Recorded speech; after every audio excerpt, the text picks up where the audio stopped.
অবশেষে ঝালকাঠিতে খুঁজে পাওয়া গেল মিল্টন সমাদ্দারের রূপী একজন সবজি বিক্রেতা হারুনুর রশিদ। মুসলিম জাতির আবেগ নিয়ে খেলা করছেন, হাতিয়ে নিচ্ছেন লক্ষ লক্ষ টাকা।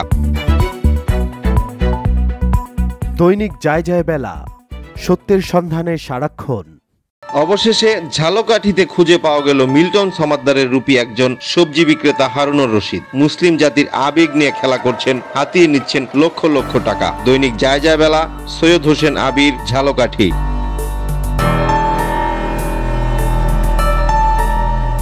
কিছুদিন যাবৎ নেট দুনিয়ায় ভাইরাল হয় সবজি বিক্রি করে হারুনুর রশিদ নামে এক ব্যক্তি তৈরি করলো মসজিদ।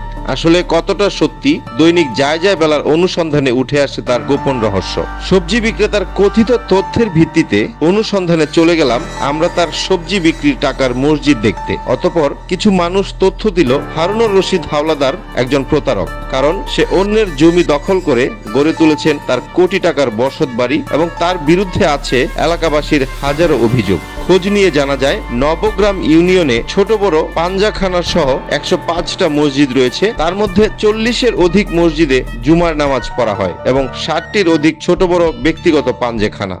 এলাকার একাধিক উল্লেখযোগ্য ব্যক্তি দৈনিক যায় যায় বেলাকে জানিয়েছেন হারুনুর রশিদ ইতিপূর্বে বাউকাঠি নদীতে খেয়ার মাঝি ছিলেন। সে সময় নারী কেলেঙ্কারিতে জড়িয়ে পড়ে এলাকাবাসীর চাপে বাউকাঠি গ্রামের আদম আলী হাওলাদারের কন্যা মুকুল বেগমকে বিবাহ করেন। সেই থেকেই তিনি বেপরোয়া। 3 নং নবগ্রাম ইউনিয়নের 8 নং ওয়ার্ডের অর্ধশত গ্রামবাসী বলেন তার অতিষ্ঠ কার্যকলাপের কারণে বিভিন্ন সময় হারুনুর রশিদকে নিয়ে গ্রামে আলোচনা ও সমালোচনার ঝড় ওঠে। এলাকাবাসী ক্ষিপ্ত হবার পরে মানুষের সাথে মিথ্যা কথা বলে প্রতারণা শুরু করে বর্তমানে নেট দুনিয়ায় ভাইরাল সবজি বিক্রেতা হারুনুর রশিদ। মসজিদ নির্মাণের বিষয়ে একাধিক গণমাধ্যম কর্মীদের ভুল বুঝিয়ে সংবাদ প্রকাশ করিয়ে নিজের স্বার্থ লাভের জন্য চেষ্টা চালাচ্ছেন তিনি। খোঁজ নিয়ে আরো জানা যায় যে গ্রামে সে পাঞ্জেখানা মসজিদ নির্মাণ করেছেন অন্যের জায়গায় ওই গ্রামে ছোট বড় 9টি মসজিদ রয়েছে। তার ভিতরে 5টি রয়েছে বড় মসজিদ, যেখানে 5 ওয়াক্ত নামাজ সহ আদায় করা হয় জুমার নামাজ। একাধিক গণমাধ্যম কর্মীকে ভুল তথ্য দিয়ে সংবাদ প্রকাশ করিয়েছেন তিনি। সেখানে উল্লেখ করা হয়েছে নবগ্রাম ইউনিয়নের রামপুর গ্রামে বা তার আশেপাশের 36 গ্রামে কোনো মসজিদ নেই। মুসল্লিরা নামাজ পড়তে না পেরে যেতে হয় 20 টাকা গাড়ি ভাড়া দিয়ে বাউকাঠি বাজারে নামাজ আদায় করতে। কিন্তু উক্ত ঘটনা সম্পূর্ণ মিথ্যা ও ভিত্তিহীন। ভিডিওতে এলাকাবাসীর মুখ থেকেই শুনুন সত্য ঘটনা। আর উনি যে কাঁচামাল বেশিয়া যে তথ্যগুলা দেশে রোজা লইয়া মিথ্যে কথা কয়, এলাকায় বহুত মসজিদ আছে। এই তার বাড়ি থেকে পূর্ব পাশে একটা মসজিদ আছে, বাইতুল নূর মসজিদ, মাত্র 200 গজ হবে না, যাই হোক 200 গজের। সম্পূর্ণ মিডিয়া এটা দেখাইতে আছে যে রামপুর মসজিদ নাই, তার জন্য সেটা মসজিদ করতে আছে, কিন্তু তার বাড়ি থেকে 300 ফুট দূরে একটা মসজিদ আছে। তারপরও সে কেন মসজিদ করে জানি না। মসজিদ আগে 17 সালে একটা পুরানো একটা মসজিদ আছে, বেতরা আছে, মিরেকাঠি আছে, খেজুরা আছে, বা পাঞ্চপতিপাড়া আছে, গোয়ালকান্দা আছে। তার এক গৃহস্থের জন্য একটা মসজিদ। আমাদের সব ফ্যামিলি একসাথে আমাদের মসজিদ রয়েছে, সবাই যাই না, সবাই পরামর্শ নিয়ে আমরা মসজিদ রয়েছি।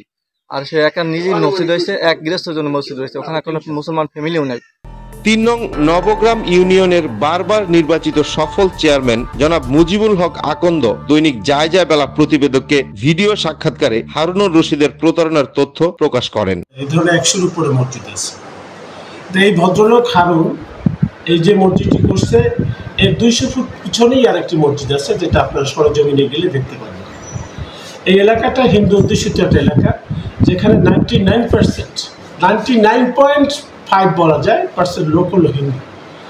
এই এলাকায় বিভিন্ন মন্দির আছে, আর এর থেকে 400 ফুট সামনেই একটি মন্দির আছে, যেটা এই ইউনিয়নের মধ্যে অত্যন্ত গুরুত্বপূর্ণ একটি মন্দির। এই মসজিদটি উনি কোন উদ্দেশ্যে, কার উদ্দেশ্যে এবং এখানে কারা নামাজ পড়বে বা কোথায় মুসল্লি, এই সম্পর্কে আমার জানা নেই। যেহেতু এলাকাটি আগেই বলেছি যে 99% লোক হলো 99.99 বলা যায় হিন্দু, সেক্ষেত্রে ওনার এই মসজিদটি হয়তো কোনো এক সময় এই মসজিদের কারণে বা মসজিদের আদান সংখ্যা যখন বিভিন্ন সময় পূজা উদযাপন হয়, তখন উভয় ধর্মের প্রতি শ্রদ্ধাশীল হইয়া কিছু কিছু জিনিস উভয়কে মানতে হয়। হয়তো দেখা যাবে কোনো একদিন এই মসজিদকে কেন্দ্র করে এলাকায় এত বড় ধরনের কোনো একটি ঘটনাও ঘটতে পারে, বা একটা বড় ধরনের উদ্বুদ্ধ পরিস্থিতি সৃষ্টি হতে পারে। আমি এই মসজিদটি নিয়ে এত বাড়াবাড়ি বা এত কিছু আসলে এই ধরনের কিছু এই মসজিদের মধ্যে আমি দেখি না, এবং এই মসজিদটি করার যে উদ্দেশ্য সেটা কি জন্য, কোন উদ্দেশ্যে, সেটা আমার জানা নেই। বিভিন্ন গণমাধ্যমের ভাইরাল ব্যক্তি সবজি বিক্রেতা হারুনুর রশিদ যেখানে পাঞ্জেখানা মসজিদ করেছেন, সেই জমির মালিক মোহাম্মদ আরিফ হোসেন দৈনিক জায়জা বেলাকে জানিয়েছেন মসজিদের নামে জমি দখল করে প্রতারণা করে আসছে দীর্ঘদিন যাবৎ। বিস্তারিত শুনুন। আমার আব্বার নামে ওই জমিটা এখনো আছে, আমরা আমাদের নিজেদের নামে না, আমরা আব্বার মৃত্যুতে আমরা ওয়ারিশ ওই জমির। এবং উনি জনাব হারুনুর রশিদ, উনি ওখানে কি উদ্দেশ্যে মসজিদ করছে এটা আমাদের জানা নাই। ওটার ওই মসজিদের 100 গজ দূরেই আর একটা মসজিদ আছে পুরাতন, এবং ওই এলাকার 99% মানুষ হয়েছে হিন্দু।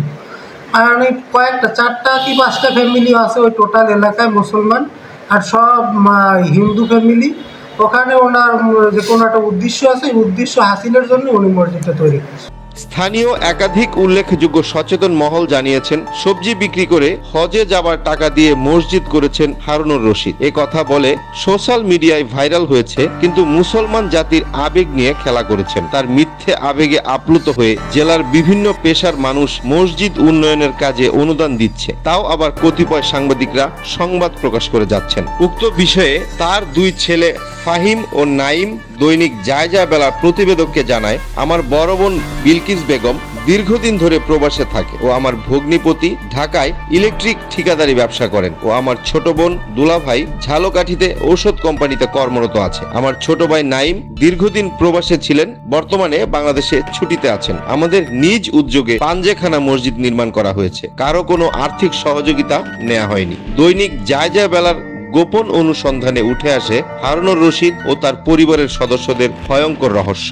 হারুনুর রশিদের বড় মেয়ে বিলকিস বেগম দুবাই শেখের এক বারে চাকরি করত এবং মসজিদের নামে বিভিন্ন জায়গা থেকে টাকা তুলে 5 তলা ফাউন্ডেশন নিয়ে নির্জন গ্রামে গড়ে তুলেছেন বিলাসবহুল বাড়ি। ওই বাড়ির ছবি ক্যামেরাবন্দি করতে গেলেই তার বেপরোয়া মেয়ে বিলকিস বেগম সংবাদ কর্মীদেরকে বিভিন্ন রকমের হুমকি দেন এবং ছবি তুলতে নিষেধ করেন। না শোনেন, আপনারা আসছেন এখানে ভাইরাল করার জন্য, সেখানে তো আপনারা ভাইরাল করার জন্য না, আমরা ভাইরাল করার আমরা আসছি আসলে আপনাকে আর ওই যে ব্যক্তি হারুনুর রশিদ কে বাবা ঠিক আছে, তারা যদি এরকমের বড় কেউ আসে সরকার থেকে অনুমতি নিয়ে আসে তাই তাদের সামনে সাক্ষী দেব। আর আপনারা আমার বাড়িতে আসছেন আর কোন সময় ভিডিও করবেন। তিনি জানান, আমরা যে তথ্য আপনাদের দেব সেটাই শুধু প্রকাশ করবেন, আর আমাদের বাড়ি এবং ব্যক্তিগত তথ্য সোশ্যাল মিডিয়ায় প্রকাশ করবেন না। বিনিময়ে আপনাদের কি লাগবে তা বলেন। তাতে বোঝা যায় ইতিপূর্বের ভাইরাল সংবাদ প্রকাশ করিয়েছেন বিভিন্ন গণমাধ্যম কর্মীদেরকে ভুল বুঝিয়ে। উক্ত বিষয়ে প্রশাসনের সুদৃষ্টি কামনা করছেন নবগ্রাম ইউনিয়নের চেয়ারম্যান সহ এলাকার একাধিক সচেতন মহল। স্থানীয় উল্লেখযোগ্য ব্যক্তি সহ জমির মালিক আরিফ হোসেন জানায়, সরকারি জমি দখল করে গড়ে তুলেছেন 2 তলা মার্কেট সহ বিলাসবহুল বাড়ি এবং তার বাড়িতে একটি পোষা কুকুরও রয়েছে। সেখানে প্রত্যেক দিন গড়ে 500 টাকা খরচ রয়েছে। খাওয়াতে হয় কাঁচা মাংস, যা বর্তমান বাজারে গরিবেরা খেতে পায় না, তা খায় তার বাড়ির পোষা কুকুর। তথ্য দিন, সত্যকে তুলে ধরার চেষ্টা করব। দৈনিক জায়জা বেলা, সৈয়দ হোসেন আবির, ঝালকাঠি।